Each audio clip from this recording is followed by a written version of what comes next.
here and doing the score of the movie. We've been doing it for about 3 days. We're here at the Sony soundstage, and James Newton Howard has done all of my movies, and James Newton Howard wrote this score. The violin idea is something that serves the film on a multitude of levels, and there's a very edgy, unsettling quality to it. James came up with the idea of using Hilary Hahn, who's this world-class violinist. I've been a fan of her work for a long time, even though she's only 24 years old.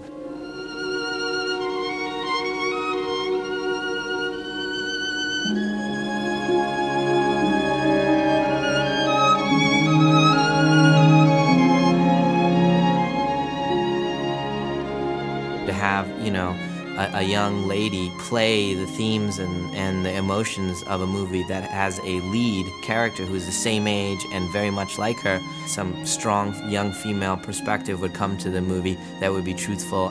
Hilary Hahn has a purity and a lyrical quality in her tone that I think is unique to her.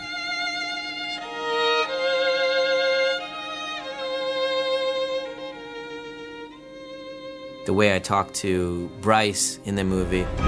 You panic, you don't know where you are, that's not a good thing. You gotta always keep your head, go through all those things as you kind of catch your breath.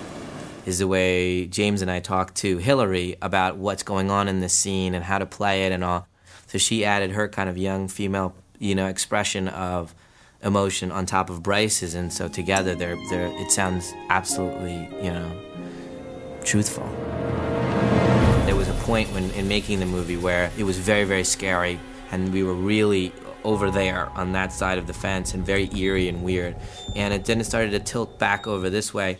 And then there was just a decision made 2/3 through the process of scoring where I said, throw everything out, we're going to go for emotion. We're going to make this a romance. The most interesting aspect of this score for me was that it was the most performance-oriented score. That we had lived with this idea in my demos for a long time, in a virtual score and the computers and the samples for a long time. And then when it was performed, it changed in a way that no other score I've ever done has, and Hilary brought a lot of that to us.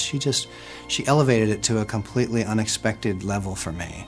And that was a transformational moment for me. I mean, and I think for Night too, and I think in that regard this score is unique for us. I really think this is the best score that he's ever done. It's so emotional, and there's no way we'll be able to top this. This is just too good, and that feeling of when you hear the score and that happens, it's a nice feeling.